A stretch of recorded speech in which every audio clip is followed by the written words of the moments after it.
주 안에 사랑하는 성도 여러분, 우리가 하나님 안에서 한 생을 살아가면서 깨닫게 되는 중요한 것 하나는 하나님의 뜻과 우리의 뜻이 다른 경우들이 참 많다는 것입니다. 하나님의 생각과 우리의 생각이 다르고 하나님의 계획과 우리의 계획이 다를 때가 참 많다는 것을 우리는 하나님 안에서 깨달음의 한 생을 살아갑니다. 또 때로 하나님께서 정하신 시간표와 우리가 계획하는 시간표가 다른 경우들도 많이 있습니다. 그런데 사랑하는 성도 여러분, 만약 같은 일을 두고 하나님의 뜻과 우리의 뜻이 다르면 우리는 무엇을 따라가야 할까요? 하나님의 생각과 우리의 생각이 만약 다르다면 우리는 무엇을 따라가야 합니까? 당연히 우리는 하나님의 뜻과 생각을 따라가야만 하는 것입니다. 만약 하나님의 시간표와 우리가 계획한 시간이 다르다면 우리는 하나님의 시간표에 우리의 시간을 맞출 필요가 있는 것입니다. 여러분, 신앙이 깊어간다는 게 뭡니까? 신앙이 성숙해져 간다는 것이 무엇입니까? 그건 바로 내 삶을 향하신 하나님의 뜻과 계획을 깨달아 가는 것입니다. 내 삶의 시간을 향하신 하나님의 시간표를 깨달아 가는 것입니다. 그래서 하나님의 생각과 뜻에 나의 생각과 뜻을 맞추어 가고 하나님의 시간에 나의 시간을 맞추어 가는 것이 바로 신앙의 성숙이고 신앙의 깊어짐인 것입니다. 저희들은 7월 첫 주부터 여호수아서 말씀을 주일 낮 예배를 통하여 계속하여 듣고 있습니다. 여호수아서에서 하나님께서 우리에게 가르치시려고 하는 신앙의 성숙도 바로 그런 것입니다. 여러분, 여호수아서 1장을 보십시오. 여호수아서 1장을 보시면 이제 이스라엘 백성들이 광야 40년의 세월을 끝내고 약속의 땅 가나안에 들어가기 위해 그 앞에 서 있습니다. 이때 하나님의 백성들은 어떤 생각을 했겠습니까? 그들은 당연히 광야 40년의 세월 동안 그들을 인도한 모세가 저 가나안 땅으로 그들을 인도해 데리고 들어갈 것이라고 생각했을 것입니다. 그런데 하나님의 생각은 달랐습니다. 하나님께서는 여호수아서 1장을 시작하자마자 여호와의 종 모세를 데리고 가셨다라고 시작을 합니다. 왜 하필 이때 여호와의 종 모세를 데리고 가셨습니까? 이스라엘 백성들 입장에서는 그런 하나님께서 좀 야속하게 느껴지기도 했을 것입니다. 이제 어떻게 모세가 없는 삶을 살아가야 하나 그들은 막막하게 주저앉아 있었을 것입니다. 그러나 하나님 편에서 보면 모세가 떠나야 하는 것입니다. 이제는 모세를 통하여 바라보는 하나님이 아니라 그들이 하나님을 똑바로 바라보면서 하나님의 말씀 앞에서 우로도 좌로도 치우치지 않고 그 말씀의 정로를 걸어가며 하나님의 은혜 안에 강하고 담대하게 약속의 땅을 안식의 땅으로 물들이기 위해 나아갈 필요가 있었던 것입니다. 하나님 편에서 볼 때는 모세가 떠나야만 했던 것입니다. 이스라엘 백성들은 그 경험을 통하여서 하나님의 뜻과 계획을 배우고 결국 그것이 더 좋다는 것을 깨닫게 되었던 것입니다. 여호수아서 2장을 가면은 여호수아가 두 정탐꾼을 온 가나안 땅과 여리고를 정탐하도록 보냅니다. 여러분, 여호수아의 마음에는 어떤 계획이 있었을까요? 아마 저 가나안 땅을 잘 정탐하고 여리고 성을 잘 살펴보고 그곳에 관한 귀한 정보들을 많이 가지고 와서 군사 전력을 잘 세우길 원했을 것입니다. 그런데 이 두 정탐꾼이 여리고 성으로 들어가자마자 그들의 정체가 탄로납니다.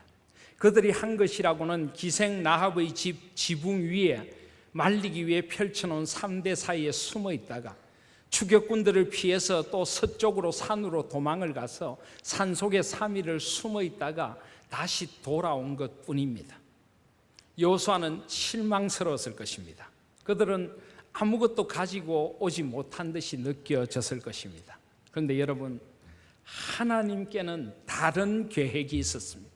그들이 그 땅을 잘 정탐하는 것보다 더 소중한 그 여리고 땅에 죽어가는 한 영혼, 비천한 한 여인 기생 라합, 하나님에 대한 소문을 듣고 여호와를 경외하기 시작한 그 한 영혼을 구원하고 그 집을 구원하는 것이 하나님께는 더 중요했던 것입니다. 그리고 그 정탐꾼들이 아무런 군사적인 정보는 가지고 오지 못했을지 몰라도 기생 라합의 신앙의 고백을 들었습니다. 그들은 돌아와서 그 말을 반복합니다.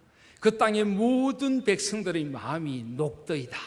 하나님의 능력 앞에서 그들이 마음이 무너지고 있습니다. 이것이 그 어떤 군사 전략보다 여호수아의 마음을 담대하게 해주었습니다. 이스라엘 백성들에게 용기를 주었습니다. 그 땅을 군사 전략적으로 아는 것보다 하나님의 능력을 믿고 나가면 되는구나. 그들은 결국 더 좋은 것을 받게 되었던 것입니다. 여호수아서 3장을 가면은 이스라엘 백성들이 요단강을 건넙니다. 이스라엘 백성들 입장에서는 그들이 요단 강물 앞에 탁 서면은 그들이 홍해를 건넜던 것처럼 그냥 강물이 쫙 갈라지고 마른 땅이 나타나서 그 길을 건넜으면 정말 좋았을 것입니다. 그러나 하나님의 뜻은 달랐습니다.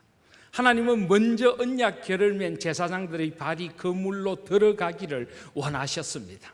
그들은 두려워하면서도 하나님의 언약궤에 그 하나님의 임재 하나를 믿고 그 강물로 들었습니다. 그때 그들이 기적을 만나게 되는 것입니다. 강물이 갈라지고 저 북쪽에서부터 물이 멈추어 서고 그 땅이 마른 땅으로 변하는 기적을 맛보게 된 것입니다. 그들은 마른 땅으로 변한 그 길을 걸어가고 싶었지만은 하나님의 뜻은 다른 데 있었고 그들은 그 체험을 통하여서 진정 믿음이란 무엇인가를 배우게 된 것입니다. 역경의 요단강에도 믿음으로 하나님의 약속을 믿고 들었으면 된다는 더 담대한 믿음을 가진 믿음의 사람들로 새롭게 되는 그런 기회가 되어졌던 것입니다. 여호수아서 4장을 가면은 이스라엘 백성들이 하나님의 명령을 따라 12지파의 대표들이 요단강 한가운데서 돌을 하나씩 취해서 어깨에 메고 길갈까지 가서 은총의 기념비를 세웁니다. 그리고 요단강 한가운데도 12돌 기념비를 세웁니다. 어쩌면 이 일이 이스라엘 백성들에게 좀 귀찮은 일이었을지도 모릅니다. 그들은 이렇게 생각했을지도 모릅니다. 이런 것 안 세워도 어떻게 요단 강물이 갈라진 이 기적을 우리가 잊겠습니까? 그러나 하나님의 생각은 달랐습니다. 그들이 잊어버릴 수 있다는 것입니다. 그들은 잊기를 잘하는 백성들이라는 것입니다. 그리고 이 12돌 기념비를 요단강 한가운데 길갈에 세워놓음으로 그들이 그것을 바라볼 때마다 하나님의 임재를 더 깊이 느끼는 것입니다. 하나님의 도우심을 힘입어서 그 땅에서 하나님의 백성답게 살아가라고 하나님께서 그 은총의 기념비를 세우게 하신 것입니다. 그리고 다음 세대들에게 그 은총을 전해주고 그 은총의 기념비를 통하여 신앙을 전수하는 것이 하나님께는 너무나 소중했기에 하나님께서는 그 은총의 기념비를 세우게 하신 것입니다. 이처럼 여호수아서는 철저히 하나님의 생각과 우리의 생각이 다르다는 것을 가르쳐 주십니다. 그리고 결국 하나님의 뜻과 생각을 따라 나아가는 것이 가장 형통한 삶, 승리의 삶을 사는 비결임을 가르쳐 주시는 것입니다. 사랑하는 성도 여러분, 여호수아를 통하여서 정말 하나님의 생각이 무엇이며 하나님의 뜻이 무엇인가를 깊이 배워갈 수 있는 저와 여러분들이 되시기를 바랍니다. 그리하여 하나님 앞에서 진정으로 더 깊어지고 더 성숙되어져 가는 그런 신앙인이 될 수 있기를 소원합니다. 오늘 여호수아서 5장의 말씀도 마찬가지입니다. 오늘 5장 1절을 한번 다 같이 읽으실까요? 시작.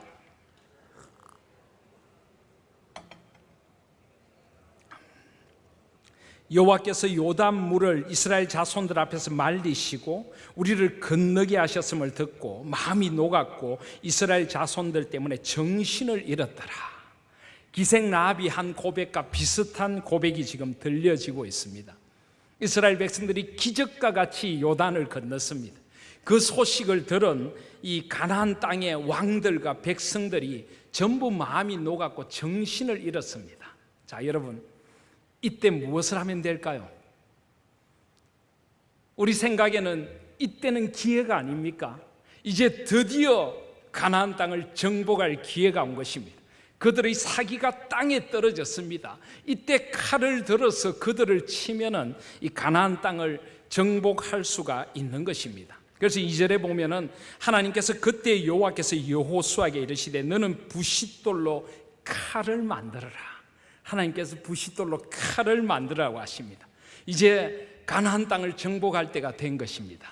그런데 여러분, 하나님께서 부싯돌로 칼을 만들어서 누구를 치라고 하십니까?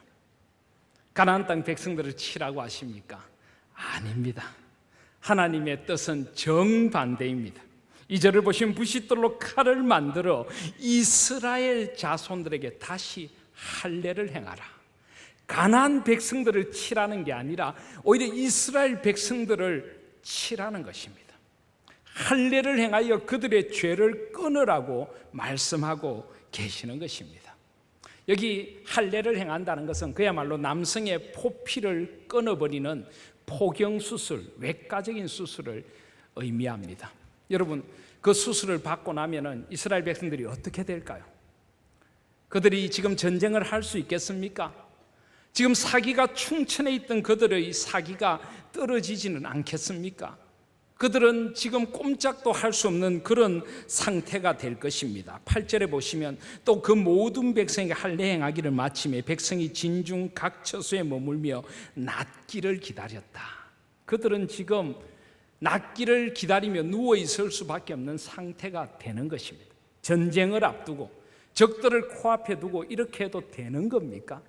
아마 그 중에 똑똑한 사람들은 항의를 했을지 모릅니다. 아니, 지금 뭘 하자는 겁니까? 지금 우리가 전쟁을 해야지 지금 할례를 행할 때입니까? 그러나 하나님의 뜻은 달랐습니다.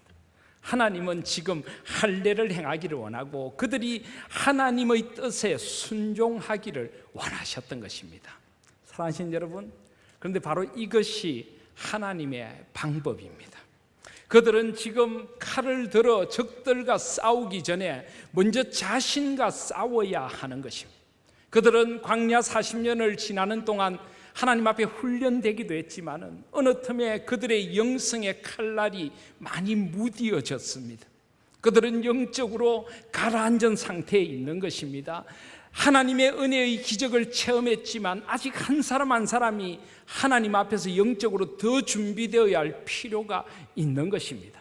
하나님께서는 다시 한번 다시 할례를 행하라. 그들을 영적으로 좀 더 새롭게 하셔서 온전히 회복시키셔서 이제 이 가나안 땅을 안식의 땅으로 만들 수 있는 준비, 영적인 회복의 준비를 다시 한번 시키고 계시는 것입니다. 사랑하시는 여러분, 우리에게도 이런 영성을 새롭게 하는 회복의 순간들이 자주자주 필요하다는 것을 아십니까? 저는 요즘 우리 하나님교회를 마음속에 두고 하나님교회의 목사로서 깊은 기도의 시간을 보내고 있습니다. 앞으로 제가 우리 하나님교회를 어떻게 섬겨나가야 할지, 하나님께서 우리 하나님교회 저를 불러주신 뜻이 무엇인지, 앞으로 우리 하나님교회가 어떤 교회가 되어야 하겠습니까? 하나님 앞에 깊은 기도의 자리를 가지고 있습니다. 그러면서 드는 생각 가운데 하나가 바로 이 영적인 회복과 성숙입니다. 영적인 회복과 성숙. 우리는 대부분 오랜 세월 신앙생활을 해왔습니다. 앞의 교회에서 40년 넘는 신앙의 연륜을 우리는 가지고 있는 교회입니다. 그런데 우리는 어떤 계기로 말미암아 영적으로 우리는 큰 상처를 입게 되었습니다. 어느 틈에 우리는 주저앉아 버리게 되었습니다. 이유야 어떠하든지 우리는 지금 영적으로 주저앉아 있는 상태에 있는지도 모른다는 생각을 하게 됩니다. 우린 지쳐 있습니다. 우리는 다시 한번 하나님 앞에서 새롭게 회복되어질 필요가 있는 것입니다. 그리고 뭔가 좀 강요에 의해서 우리의 신앙생활이 이어져 왔다면 이제는 하나님 앞에서 우리가 온전히 신앙의 주체로 한번 새롭게 설 필요가 있습니다. 하나님께서 이곳에서 할례를 행한 후에 9절에 보시면은 여호와께서 여호수아에게 이르시되 내가 오늘 애굽의 수치를 너희에게서 떠나가게 하였다 하셨으므로 그곳 이름을 오늘까지 길갈이라 하더라. 길갈이란 말은 굴러갔다는 말입니다. 애굽의 수치를 굴러가게 했다. 그들은 애굽에서 노예로 살았습니다. 그들은 광야에서 불순종하며 살았습니다. 물론 그들은 나름대로 헌신도 했고 나름대로 열심히 살았지만은 하나님 앞에 다시 한번 회복되어서 그 애굽의 수치가 물러가고 다시 한번 그곳에서 회복의 길가를 맞이할 필요가 있었던 것입니다. 저는 우리 하나님교회가 먼저 이렇게 영적으로 성숙되어져 가는 교회가 되기를 소원합니다. 우리 온 성도들이 다시 한번 영적으로 회복되기를 원합니다. 우리 한국 교회를 보면서 가장 마음 아픈 것이 신앙의 연륜은 깊은데 신앙적으로 성숙하지 못하다는 것입니다. 정말 하나님의 은혜가 좋아서 하나님 앞에 나와 예배하고 하나님의 교회를 위하여 헌신하고 내가 주의 전을 어찌 그리 사모하는지요. 주님의 나라를 위하여 주님의 교회를 위하여 헌신하는 그런 자발적이고 자율적인 뜨거운 영적인 헌신보다는 뭔가 이상하게 끌려가는 듯한 신앙, 마지못해 나와 있는 신앙, 예배를 드리면서도 우리에게 기쁨이 없습니다. 우리에게 충만한 생명이 없습니다. 우리가 다시 한번 영적으로 회복되어져야 하는 것입니다. 이제는 신앙의 주체로 우뚝 서서 하나님 앞에 하나님의 나라를 위하여 우리 모두가 함께 일어서야 하고 하나님이 주인 되시는 진정한 교회를 위하여 우리가 스스로 헌신하면서 하나님 앞에 온전히 서야 하는 것입니다. 하나님께서 우리를 그런 교회를 세우게 하시려고 이곳에 나오게 하신 것입니다. 다시 한번 우리가 영적으로 회복되기를 소원합니다. 우리 영성의 칼날을 하나님 앞에 새롭게 벼리고 하나님 앞에서 새롭게 되기를 소원하는 것입니다. 오늘 그래서 하나님께서 이스라엘 백성들을 길갈에 세우시고 저 여리고 성을 향하여 가나안 땅을 향하여 이 세상을 향하여 나가기 전에 다시 한번 회복시키시기를 원하시는 것입니다. 하나님께서 어떻게 그들을 영적으로 회복시키십니까? 제일 먼저 그들에게 할례를 행하라 라고 하십니다. 여러분, 할례란 무엇입니까? 할례는 창세기 17장에 보면 하나님께서 아브라함과 언약을 맺으신 후에 그 언약의 표징으로 남자 아이들 난지 8일 만에 포피를 베라고 한 것이 바로 할례입니다. 근데 여러분, 왜 하필 그곳을 베라고 했을까요? 왜 하필 거기에 언약의 표시를 두기를 원하셨을까요? 그것은 바로 그들이 구별된 하나님의 백성이라는 표시를 몸에 지니고 살아가기를 원하셨습니다. 그것도 바로 그곳부터 구별되고 거룩한 하나님의 백성들이 되기를 원하셨던 것입니다. 여러분, 남자들은 생리적으로 하루에 몇 번 그곳을 바라보지 않을 수가 없습니다. 그것을 볼 때마다 이스라엘 백성들은 하나님 앞에서 자신이 누구인가라는 자의식을 가지게 되었을 것입니다. 그래, 나는 구별된 백성이야. 나는 죄를 끊어버리듯이 포피를 끊어버리고 하나님 앞에 드려진 백성이야. 나는 다르게 살아야 해.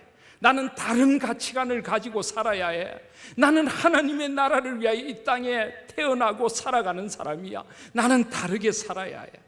이것은 이스라엘 백성들에게 하나님의 백성으로서의 정체성을 심어주는 것이고 다르게 살아가도록 그들을 일깨워주는 하나님의 언약의 표징인 것입니다.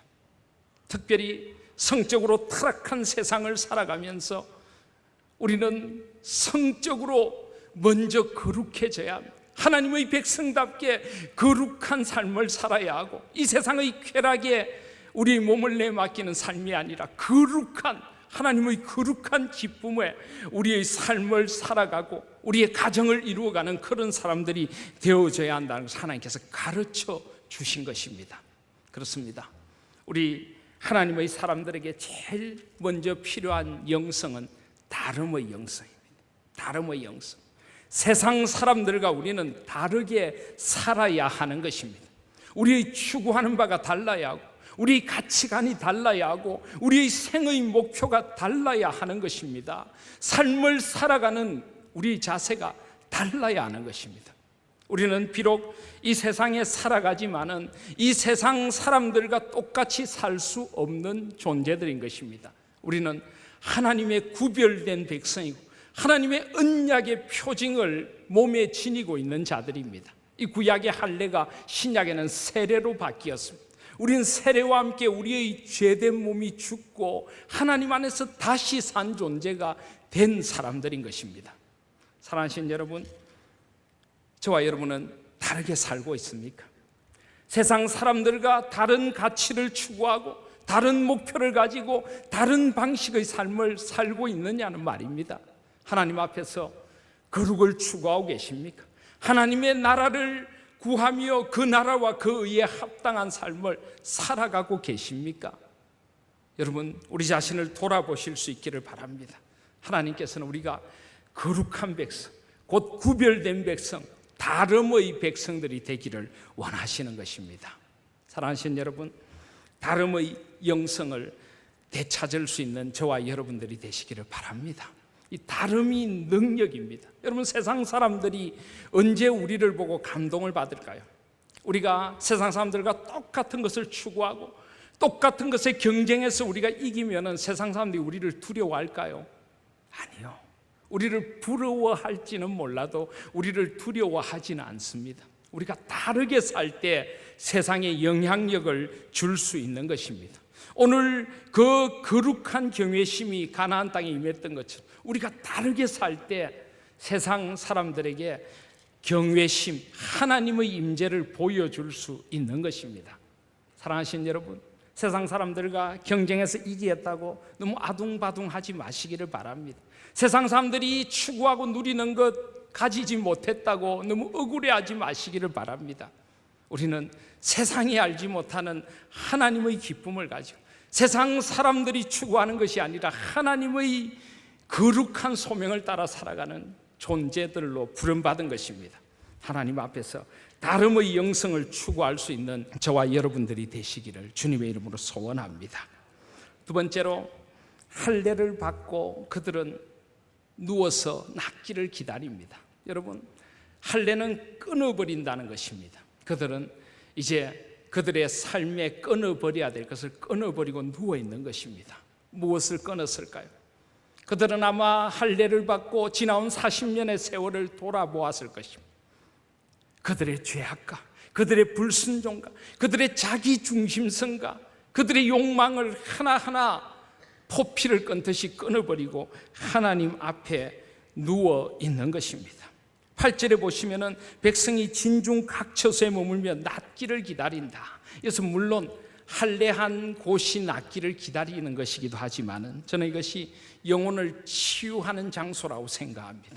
그들의 깨어진 영혼들, 그들의 세상 것들로 얼룩진 영혼들을 하나 하나님 앞에서 깨끗함을 입고 나음을 입고 치유를 입는 순간이 바로 이 할례의 순간인 것입니다. 그리고 여러분 한번 생각해 보십시오. 이스라엘 백성들이 할례를 받고 낫기를 기다리고 있는데 만약에 적들이 쳐들어오면 어떻게 되겠습니까? 그들은 전멸입니다. 지금 그들은 오직 하나님 말고는 다른 아무것도 의지할 것이 없습니다. 하나님께서 나를 지켜주셔야 합니다. 자기들의 힘도, 자기들의 의지도, 자기들의 방법도 다 내려놓고 오직 하나님만 신뢰하고 있는 것입니다. 바로 이것이 우리 하나님의 삶에게 필요한 비움의 영성입니다. 하나님께서는 우리가 가진 죄성들, 자기 중심성들을 하나하나 내려놓고 오직 하나님만 바라보기를 원하십니다. 우리는 비워내어야 하는 것입니다. 여러분, 지금 우리는 휴가의 시간들을 보내고 있습니다. 여러분, 휴가를 어떻게 보내십니까? 저는 휴가라는 것은 잠깐 일상에서 물러나서 쉼과 휴식을 가지면서 살아온 시간들을 돌아보고 회복되는 시간이 휴가라고 생각을 합니다. 근데 많은 경우에 우리는 휴가를 그렇게 보내지 못합니다. 휴가를 오히려 더 지치고 피곤하게 보내죠. 그죠? 더 분주하게 그냥 노세 젊어서 놀아 늙어지면 못 노나니 그렇게 보내다 보니까 휴가가 우리를 더 지치게 만들고 자기 성찰의 여백을 만들어내지 못합니다. 저는 이 8월 우리가 휴가를 가질 수 있든 가질 수 없든 이 더위의 계절에 한번 자신을 성찰할 수 있는 시간들을 가져보기를 소원합니다.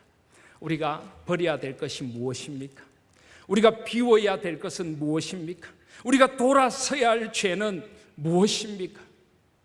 하나님 앞에서 우리의 죄들을 돌아보시고 끊어야 될 것들을 끊어버리고 돌아서실 수 있는 저와 여러분들이 되시기를 바랍니다. 자기 중심성에 찌들고 물든 나의 본성을 하나님 앞에 내려놓고 자신을 비우고 하나님의 뜻으로 새롭게 되실 수 있기를 바랍니다. 이스라엘 백성들은 이 할례를 통하여 하나님 앞에 영적으로 비울 것을 비우고 온전히 새롭게 되는 시간을 가지고 있는 것입니다.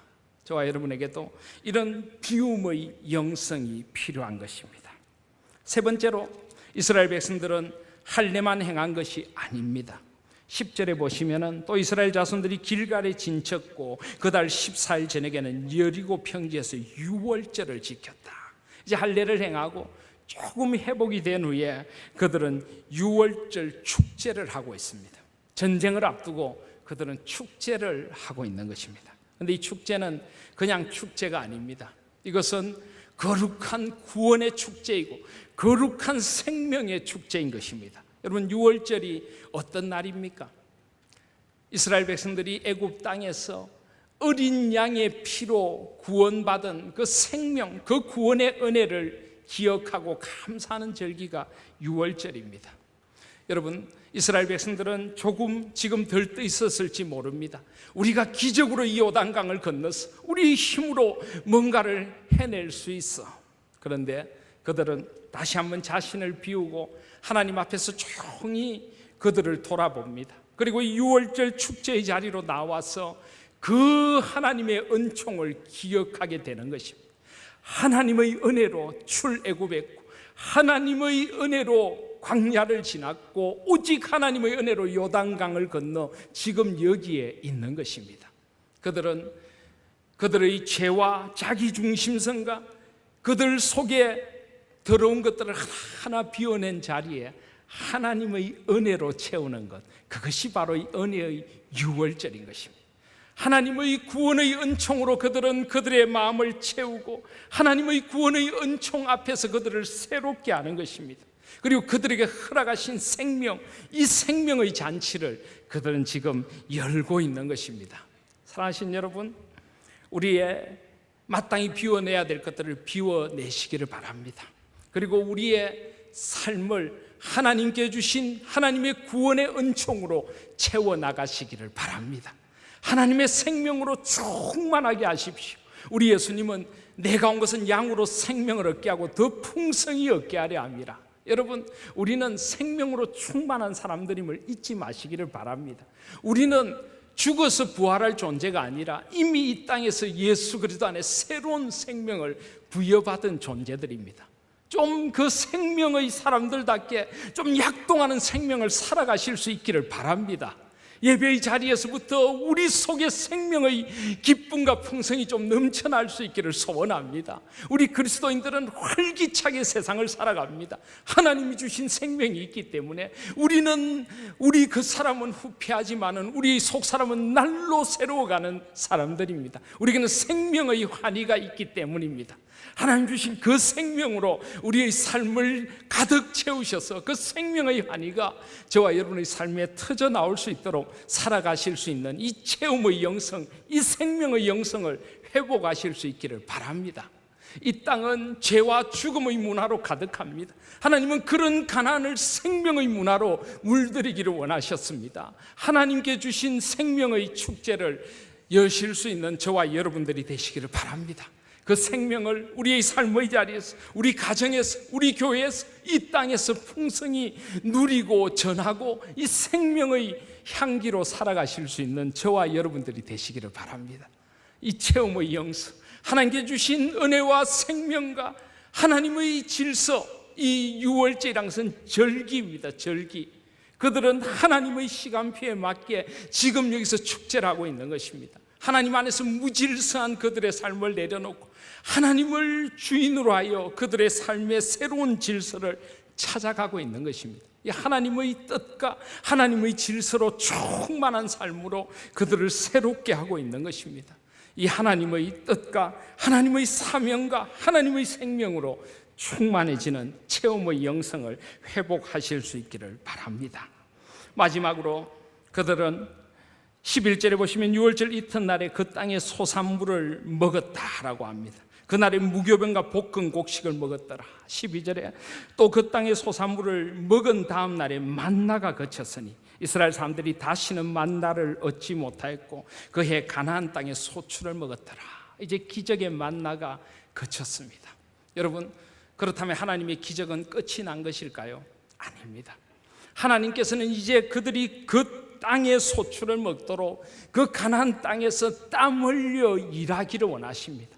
그 땅을 하나님의 나라로 물들이기 위하여 그들의 일상의 삶을 하나님 앞에서 살아가기를 원하십니다. 그러나 여러분, 그 일상의 삶에 만나보다 더한 하나님의 기적이 함께한다는 것을 아십니까? 이스라엘 백성들에게 이른 비와 늦은 비를 내려주시고 이슬을 은총으로 사면에 내려주셔서 그들이 그 땅에 농사를 짓고 하나님의 은혜를 찬미하며 살아가도록 해주십니다. 여러분, 이런 일상의 영성을 회복하실 수 있기를 바랍니다.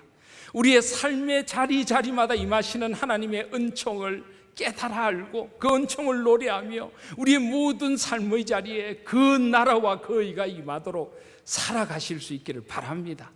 그럴 때 세상 사람들이 우리 속에 임하는 하나님의 임재를 볼 것입니다. 광야에서는 오직 언약 백성들 뿐입니다. 그런데 이 가나안 땅에는 하나님을 모르는 사람들과 어울려 살아가야 합니다. 그들에게서 일상에 임하시는 하나님의 은총, 하나님과 동행하는 아름다운 삶을 보여주실 수 있기를 바랍니다. 하나님께서 우리와 함께 하실 것입니다. 일상의 영성을 회복할 수 있는 저와 여러분들이 되시기를 바랍니다. 이제 말씀을 맺습니다. 하나님께서는 지금 언약 백성들에게 영성의 칼날을 갈고 그 무뎌진 영성을 새롭게 회복하는 것이 우선순위라고 말씀하십니다. 그들에게 다름의 영성을 회복하라고 말씀하십니다. 세상 사람들과 다르게 살라는 것입니다. 그들에게 비움의 영성을 회복하여 마땅히 비워내야 될 것을 비워내라고 말씀하십니다. 그들에게 체험의 영성을 회복하여 하나님의 은혜와 생명과 하나님의 사명으로 그들의 삶을 새롭게 하라고 하십니다. 그리고 일상을 하나님 앞에서 하나님과 동행하며 살아가면서 일상의 영성을 회복하라고 말씀하고 계십니다. 그런데 여러분, 이것이 쉬울까요? 세상 사람들 속에서 우리가 이런 영성으로 살아가는 것이 쉽지 않다는 것을 우리는 누구보다 잘 압니다. 그래서 13절 이하에 보시면은 여호수아가 여리고에 가까이 갔는데, 이 전쟁을 위하여 가까이 갔는데 눈을 들어본 적 한 사람이 있습니다. 그는 칼을 빼어 손에 들고 있습니다. 여호수아는 놀라서 당신은 우리를 위하는 사람입니까? 적들을 위하는 사람입니까? 그런데 그가 14절에 이렇게 대답합니다. 나는 여호와의 군대 대장으로 지금 왔느니라. 무슨 말입니까? 여호와의 군대 사령관이 그들과 함께 한다는 것입니다. 사령관은 거느리고 있는 군사가 있습니다. 하나님의 천군 천사가 그들과 함께 한다는 것입니다. 하나님께서 그들을 도와주고 지켜주신다는 것입니다. 사랑하시는 여러분, 우리가 이런 영성을 새롭게 하고 다름과 비움과 체험과 일상의 영성을 살아갈 때 하나님께서 우리와 함께 하신다는 것을 잊지 마시기를 바랍니다. 하나님께서 우리가 저 가나안 땅을 하나님의 땅으로 변화시켜 가도록 우리에게 능력을 주시고 지혜를 주시고 함께 주실 것입니다. 그래서 문제는 우리가 어디에 서 있는가 하는 것입니다. 우리는 자주자주 묻습니다. 여호수아처럼 하나님은 내 편입니까? 아닙니까? 여러분, 그러나 그 질문에 대하여 나는 여호와의 군대 대장이라, 무슨 말입니까? 하나님이 내 편이냐 아니냐가 중요한 게 아니라 내가 누구의 편에 서 있느냐가 중요한 것입니다. 하나님은 언제나 진리의 편에 서 계십니다. 내가 하나님의 편에 선다면 하나님께서 나와 함께 주실 것입니다.